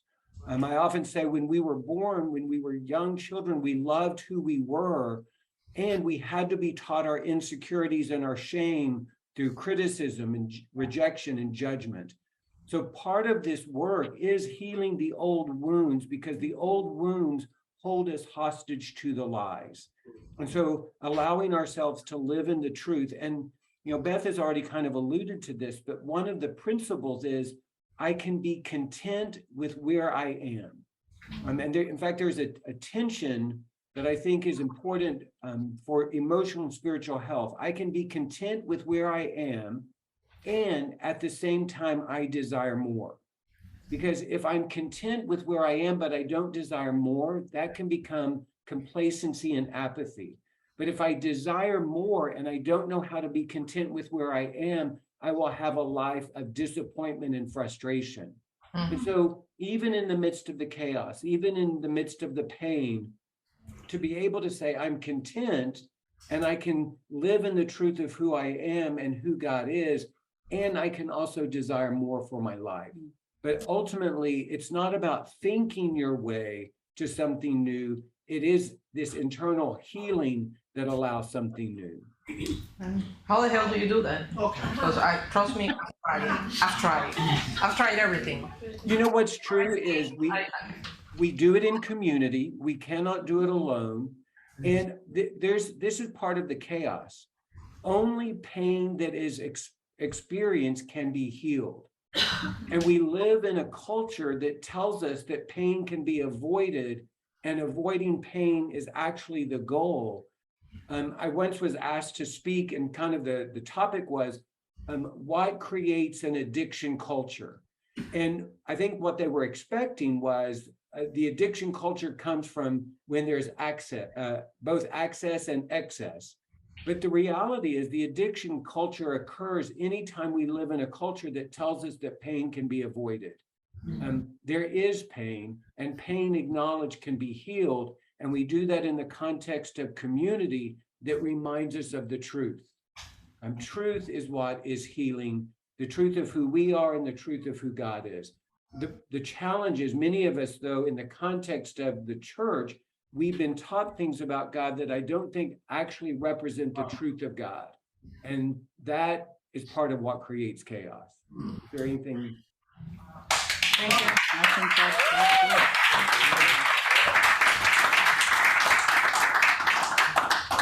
Okay. Hi, last one. I'll be quick. Okay. Thank you. So, what advice would you give someone like me that is willing to hear and to understand my husband's needs, knowing that I've been heard and I've been understood because I've openly and vulnerably expressed my needs and my desires. However, he's not willing. Even though he understands, he heard me, he understands me, so my needs are being met, right? Because he can hear me, he can understand me. How do I help a relationship grow? Or how do I understand the fact that he isn't willing to appease me? Does that make sense? Mm-hmm. You want to answer that? You start. Okay. Well, part of what's true is understanding is a verb. And understanding is not just this idea that I get you, But if I'm in relationship with you, I'm going to seek to hear you and understand you in a way that I respond to you. So if someone is telling me that their desire is for us to be able to move towards conflict in safe ways. And so to be able to say, you know what, the way that we currently do conflict is hurtful for me. I'd like for us to find safer ways to have conversations. I can say I hear you and understand you, but the next time conflict comes up, if I'm yelling and screaming and calling you names, that's really not understanding you because I've not adjusted and responding to what I've heard and understood. Right. So understanding isn't just I get you, but it's also the rest of that where I'm also going to seek to respond to what it is that you're saying. What's also true is there are times where our spouse has a need from us or our partner has a need from us, and we genuinely aren't able to be there yet. And it's important that our spouse is able to acknowledge if I'm not a safe person, and maybe I'm growing in my ability to be safe, and maybe I'm not aware that I'm unsafe, but whatever is going on with me, it's appropriate that my partner or my spouse create safety for him or herself, given my ability to bring safety to the relationship. So one of the ways that I take care of myself is to create healthy boundaries in a context where my partner isn't able to bring safety to the relationship. Yeah, I think the only other thing I would add is this idea that when we have a need or a desire and the person we're in relationship with can't meet it, then the ball comes back to our court, right? And we have to decide, okay, what are my options here? Because wise adults always have options. Do I need to grieve this loss? And we could spend a whole other morning talking about the importance of healthy grieving so that we're not just resistant and angry and sarcastic or resentful, bitter, you know? I think it's also important that, like you said, our partner can't meet all of our needs. And so then we've got to find other places where those needs are met, those desires are met in healthy ways. And part of what we may need to do is, if we're getting the anti version of a desire in our relationship, we may have to put some boundaries up around that. So this is, as you, I'm sure, already know, not an easy answer. There are some layers to it. And I just want you to know we hear and see the complexity in it. Mm-hmm. Sometimes we have people in our life through a relational connection. This could be a parent, a child, a spouse, a partner, but we are connected to them in some sort of relational context. And we begin to recognize that they are not safe. And wise adults, as Beth said, always have choices. They may not like their choices. And one of the choices that we have is to create safety. And one of the principles that I seek to live by is whatever somebody is able to give me, I want to receive that. And whatever they're not able to give me, I need to grieve that. And allowing myself to acknowledge that grief and that loss. One of the prayers that I often have, and not so much in our current context, but earlier, especially when life exploded, and really whatever I was going to say was not going to be heard because I had hurt Beth so significantly. One of the prayers that I would have is, God, please bring a voice into, fill in the blank, Beth's life that she can hear if she can't hear it from me. And it's almost a surrender to the fact that maybe I'm not the one, because of our history and our story, that this person can hear from. So God, may you be big enough and loving enough to bring another voice into this person's life where maybe they will be able to hear the truth. Thank you so very much. I'm praying right now that somebody took notes on that answer of everything you said, because It's being recorded. so much awareness. Yeah. Thank you very much. Yeah.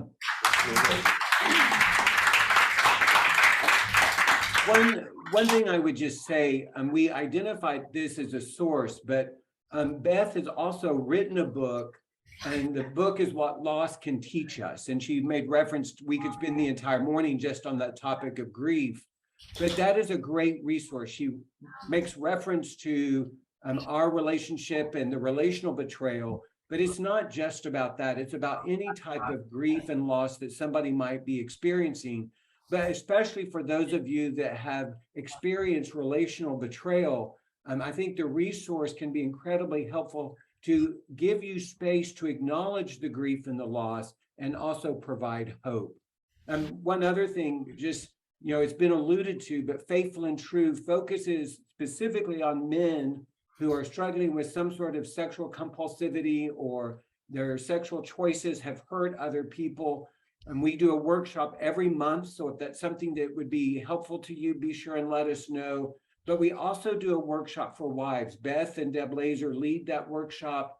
So if you are someone that has experienced relational betrayal and you're looking for some support and resources, that could be a great thing for you also. Can you repeat the name of the book, please? It's Faithful and True. No, and What Loss Can Teach Us. No, and I think also, if I don't know how they feel about it, but they have websites, they have email addresses and all sorts of things. You guys can reach out to them, or I don't know how you. And Greg, please promote Faithful and True and whatever else you want to. And you can give them the website and everything. Everything, Is it specific? Well, it's just faithfulandtrue.com is a great place for you to start if you're curious. That's what I wanted to ask. Sorry. Hello, sorry. Just wanted to ask, is it specific, like your book, to loss in romantic relationship or any relationship? It's actually not even that specific. Okay. It's about loss in general. And I purposefully did that so that it would be more accessible and usable. It's about the wisdom embedded in loss and what our loss can teach us. And it's for men and women, and it's about healthy grieving and what does good grief really look like? I don't know about you guys, but I did not grow up learning how to grieve. And so I am thankful I've been exposed to some of those things over the years. And so it's about that, and then some of the strangely wrapped gifts that our losses can offer. Beth makes reference to a situation she was aware of where a family's house burned down and the grief and the loss that came from that particular experience. So it really does acknowledge any kinds of losses that we experience. When I was in seminary, one of my professors said, anytime there's loss, there's grief. And the greater the loss, the greater the grief. It's just acknowledging that with loss, there is grief. And as Beth said, most of us don't know how to grieve well. And ironically, if you read the scripture, grief is one of the emotions that's talked about most, because there's an acknowledgement that to grieve well actually moves us forward. Many of us are afraid of our grief because it will hold us hostage. But the reality is when we grieve well, it moves us towards whatever is next. Thank you so much. Thank you so much. And we do have a class also on grieving when we go around in the cycle. And the thing is that we do not specifically just talk about one thing. It's like we bring up a lot of the subjects, enough to tickle everyone to realize, well, maybe this is something I need to learn more of, or at least people become aware of, oh wow, I realize I don't know how to grieve. Oh wow, I don't know how to forgive. Oh wow, I don't know how to repent well. And I didn't know how to do this. I never learned this. So we go through everything, and this is why we bring people like you that specifically talk about certain subjects to expand a little more so we all can learn. But this is why we tell you guys all the time, we cannot teach you everything, and this is to awaken this desire in you to realize, oh wow, I need a little more help in this. Maybe I do need to love myself and invest into going or attending one of those weekends because I realize this is an issue for me. And I think that awareness is what will continue to heal our hearts while having the beauty of being able to come back and have this community where we continue the walk and the journey. Because this is what Lucky and I would do so many years in our life. We would go to the conferences. It was amazing while you were there. It was great what you learned, but when you came back and you were all alone, after a month or two, we were back again to feeling hopeless. Everyone would try to talk about it. Nobody would want to talk about it. And the beauty of it is that we can all branch out and then come back and be able to talk about it and bring, this is what I learned, and continue the journey and the walk. I think that's so important. But we wanted to thank you so much from the bottom of our hearts. Actually, we do have a class on grieving when we talk about forgiveness, repentance. Maybe you guys can come and teach that class, you know? I promise you, it lands in the summertime where, you know, you're in Chicago too, you said? We're in Chicago. Yeah. Okay, so I don't know if we'll land in our January that you guys can come, but whenever it does, that's something you guys could come and teach, because we do have a class for that. And it will be our honor to host you here in person. Yes. Now you got a taste of what Hope4Life is and does, and we truly wanted to thank you, because I think all of this is not talked enough. There can never be enough of all this, you know. So we want to thank you for being part of all of our healing too, and for saying yes and coming and being here with us. So can we give them a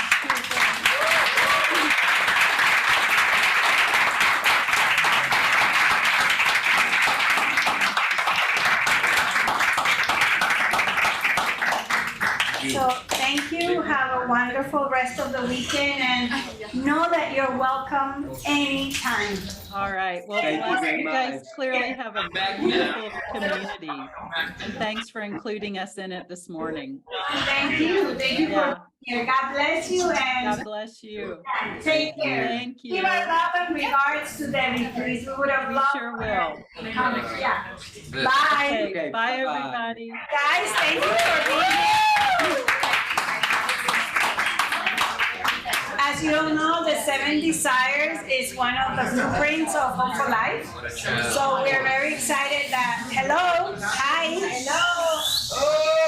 that they were able to come and be here. And you guys are part of this because of what you guys help, and your generosity is what allows us to do all this, you know? So we want you to encourage you to continue to go deep into this. Don't take these papers home right now and just put them aside and carry on. I mean, we gotta go deep. If you also realize, oh, grieving, it's a big part of my life, get the book. If you realize, wow, I guess I need to hear more about the 7 Desires, read the book again.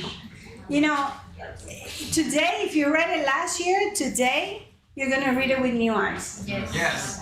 So we can continue, that's the only thing we can continue to do, and then we're here to walk it together. So God bless you, thank you for being here, and basically, thank you for showing up in your life. God bless you. And our Zoom family, thank you for being patient, being there. The ones that come regularly.